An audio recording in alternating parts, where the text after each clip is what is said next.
Just trying to cross the street. No U-turn. It's 9:04 a.m. and you drive to Starbucks and then drive to Target and then drive to the grocery and then drive to Starbucks again. And it's 11:04 a.m. and you wonder, why do suburbs love cars?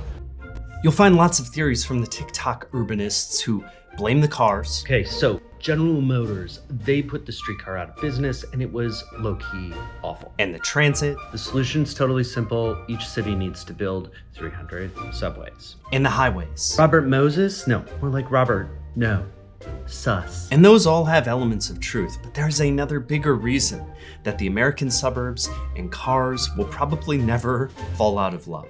Understanding suburb car love requires forgotten context, uncovering the institutions that developed the United States, like elite urban land organizations and forgotten Bibles that made suburbs feel like this.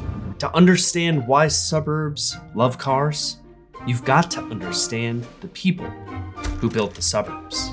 I want to set some ground rules for this video. These types of videos are often narrated by a similar type of person. I hated high school, so I hate the suburbs. I kind of am that guy. Also, why are you trying to alienate the largest market for this video? I'm not trying to alienate you. The point is, I'm a lot like you, YIMBY, bike lane, urbanist guy, okay? As I was walking around this week, I realized a frightening percentage of my personality is based around living in mixed-use neighborhoods.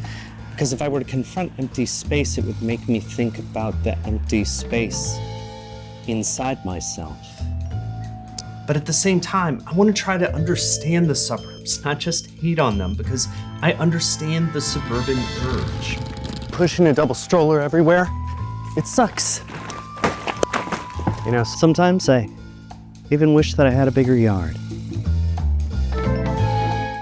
But while it is undeniable that cities like cars, after all, we have little offering shrines to them scattered everywhere, suburbs truly love them. And it starts here. Condos.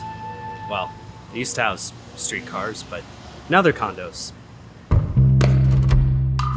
I bring this up not to idolize streetcars, but because streetcars are actually key to understanding where those eventual suburban planners were coming from. Richmond, Virginia started off the electric streetcar boom in 1888, and they took off around the country. The streetcar suburb emerged in cities you might not expect, like Nashville. Here is Detroit, its streetcar chugging away. Or like right now, I'm on a high street in Morgantown, West Virginia, and right along this street, they had a streetcar running the entire time. All right, I didn't drive all the way to Morgantown for just that one shot. I'm on vacation. I'm actually staying in the most millennial house in the world. I had no idea that you could collect so many different gather signs. But it is when I'm traveling that I fall into the worst routines. I'm eating gas station food or really overpriced fast food. I totally lose my good habits that I have at home, but that is not the case this time. And that's because of Factor. Factor sends you these fresh, chef-crafted, dietitian-approved meals to your house each week. The meals aren't frozen. They come fresh, and it takes like only a couple minutes to make them. And today, I am going to make loaded bacon shredded chicken, baby. Okay, I think we are done. Oh my gosh. Cached, and I am thankful, millennial plate. And right now, I'm gonna have one of the cold press juices that you can add on. I feel so energized to finish this video. But before I edit us back to my slightly less millennial office, gather, I want to tell you how you can get this. Head to factor75.com or click the link down below and use the code PhilEdwards50 to get 50% off your first Factor box and 20% off your next month of orders. That's code PhilEdwards50 at factor75.com or at the link down there to get 50% off your first box plus 20% off your next box of orders. I'm gonna be enjoying this. Let's get back to the story and figure out how streetcars really changed everything. I'm actually more interested in the planning implications than the transit fight. Imagine this is your city center. Suddenly you could live here and get downtown much quicker, as long as you were along this line. To lure people to the end of the line, they had a flat fare so that this stop cost as much as this stop. Many operators didn't even make money on the line, but on the real estate around it. The streetcar suburbs scrambled to make money. Strips of stores and restaurants that became known as taxpayer strips. So developers could pay for future development, they built what were considered crappy, ramshackle buildings that were intended to be replaced. They thought this was sloppy. Now, of course, this is highly desirable. Mixed-use neighborhood with cute little shops. The house doesn't have a roof or a bathroom, but it costs $400 million to live there. But even as cars replaced streetcars, the streetcar suburbs were mixed with some suburban plans that match modern sensibilities. New cities take form, green cities. They thought these plans were the solution to crowded, dangerous cities. You take your choice. Radburn, New Jersey, developed by the Regional Planning Association, took care to create pedestrian walkways amid the homes, even though it was intended to be a town for the motor age. Look at this awesome passage and see how the front of the houses face walkways instead of roads. Greenbelts like Greenbelt, Maryland did the same, integrating commercial and residential development with a bunch of pedestrian paths. Strip mall formats emerged as well. Look at this architectural record article. There is a hilarious comparison of a nice, cute shopping strip to a strip mall. Of course, they love the strip mall. Drive-in markets also emerged. Spots with some parking built in. I feel like this is proof that this was a competitive time. There were a bunch of different ideas about the future of community life in America. But in the 1930s, that all changed when a rival car-loving philosophy won out. New work going on all over the country as the remodeling program sponsored by Uncle. This is a film from the Federal Housing Administration, the FHA. And from the beginning, the FHA did a lot of stuff. It was created in the middle of the Depression, and it was expected to revive building. Among other stuff, it mainstreamed mortgages.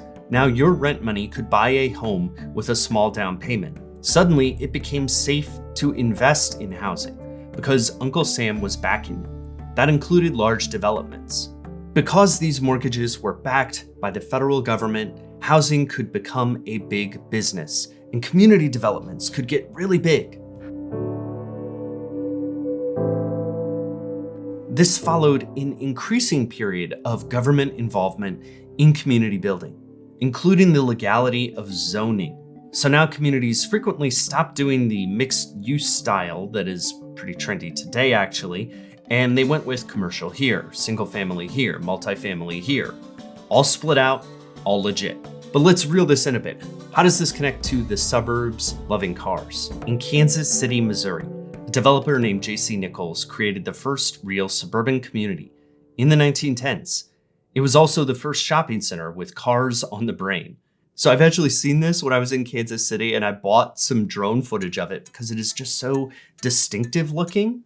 This Spanish-inspired Fantasia with parking. It seemed like a lot of parking in 1913, but it isn't nearly enough today.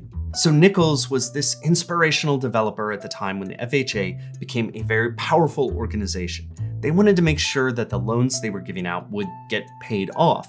And so they kind of put their fingers in the pie of building communities. Let's look at 1938's Planning Profitable Neighborhoods, an FHA guide to planning development. I want to actually start with the vaguely threatening last page. While the Federal Housing Administration does not plan subdivisions, it is interested in cooperating with real estate developers and operative builders in obtaining high standards in land development. This is basically like, no, do whatever you want. Just remember, we have all the money. And every single one of their development prescriptions makes things friendlier to cars. I want to go through their diagrams, and you'll see that every bad is the more walkable version, while every good plan is the more drivable one. Here's a grid you can get around in on foot. That's bad, but it's just a quick drive. Short blocks are not economical. You gotta build and maintain all those roads. So build longer blocks that are less walkable but cheaper. Strips of shops along a main artery, streetcar style, That's stupid. The FHA prefers strip malls with parking. They even include a picture of a strip mall in a corner store and say, hey, this corner store is bad. Please go with the strip mall. The FHA would even take denser, more developed plans and revise them to be less dense and walkable. The FHA wanted developers to save money on streets and avoid anything city-like, which was seen as squalid. The result? Even pre-World War II, the FHA had a clear pro-car bias, and that amped up after World War II, as did the control of developers like J.C. Nichols. Around the establishment of the FHA, the Urban Land Institute became an arm of the National Real Estate Foundation, and they immediately started molding the organization. They tackled realty decentralization, people moving out of cities. They were trying to fix cities, but they were also capitalizing on booming suburbs. New developments meant a lot of money for them. Consultants included the beloved J.C. Nichols on residential real estate development problems. So now the FHA had all this power over home building, and they had also built up developers. And developers like J.C. Nichols were seeking to influence the already car-friendly FHA. Through our modern lens of why do the suburbs love cars so much, almost every decision that these organizations made was pro-car. Okay, so in 1945, Nichols wrote this seminal letter called Mistakes We Have Made in Developing Shopping Centers. Don't make the mistakes of omitting buffers, those big gaps that you find in the suburbs. We believe in a mass shopping center rather than a string street type. Not streetcar, but strip mall. He says, we believe in horizontal rather than vertical. Don't build dense because it will create a parking problem. He fights for minimum street widths. And this is key. He says, we have made the mistake of not providing enough parking. At least 2 square feet of parking is needed for each foot of store space, and maybe more. They got even more explicit in 1947 with the Community Builders Handbook.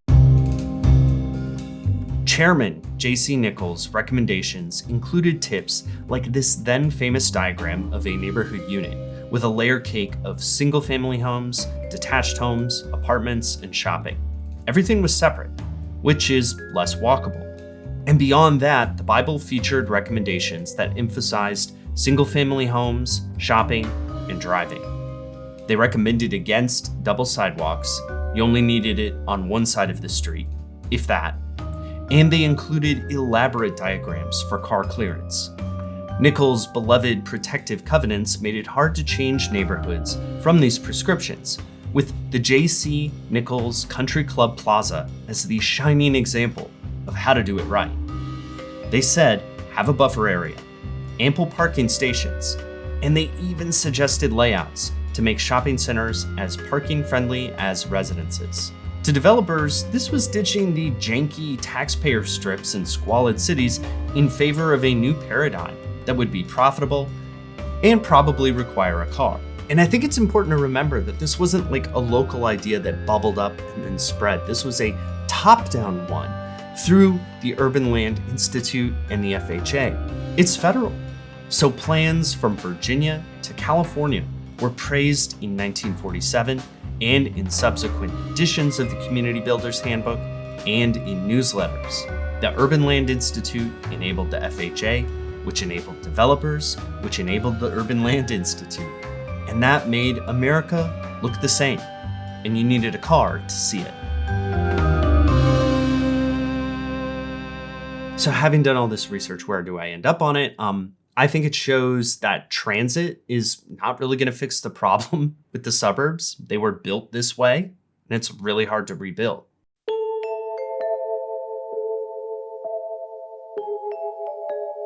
I think that everything that followed, the highways, subsequent bills, lack of transit, flows from this idea that flourished in a specific pocket of time. Lots of parking. In small town and suburb, in cities of all sizes, the situation is the same. Place the FHA a few decades in either direction. In the 1920s, maybe the Regional Planning Association would have dominated. Go forward to like the 1970s and other plans might have emerged. Suburbs love cars because we supercharged development at a specific point and then handed the keys to one way of thinking. In addition to developing suburbs, J.C. Nichols was a pioneer of racial covenants, which the FHA continued in race-obsessed underwriting manuals. Discrimination was the official policy. If you don't believe it, you can just look at the documents and see it. But I'm not trying to make J.C. Nichols one singular villain that we can all yell at. He was a symptom of a choice that America made, both with the race stuff and the car-loving design of the suburbs. This racial element has deservedly gotten the most attention, but I think that everything about suburban design deserves attention because it helps us understand how we got here in the first place. I wish that we had 500 different versions of what the suburbs could be, because it's really hard to rebuild them now. The suburbs love cars because we centralized America's vision of what the good life could be, and then we froze it in time. J.C. Nichols once said to a convention of realtors, "Make no little plans for your city. Make big plans to stir men's blood and grapple the souls of future generations." He's still holding on tight. All right, that's it for this one. Thanks for watching. I've got links to all my sources in the description. Also have links to the Patreon reaction video. If you want to learn more about the secret rule for shopping centers that has been largely forgotten, but still kind of affects how they're comprised today, I've actually written up a little article on my Patreon. It is part of a free newsletter that you can get. You just go there, you sign up, and you can join for free. I send out a newsletter with the publication of every video that gives you a little more information about stuff. And it's actually on Patreon, but it's free. You can sign up for free if you want. Thank you for watching this video. And, I would love to know your opinion on how fixable this problem is. If you think that I overweighed or underweighed the reason that it happened. And, maybe you don't think it's a problem either. I'm open to all interpretations. And I'm interested to know what you think.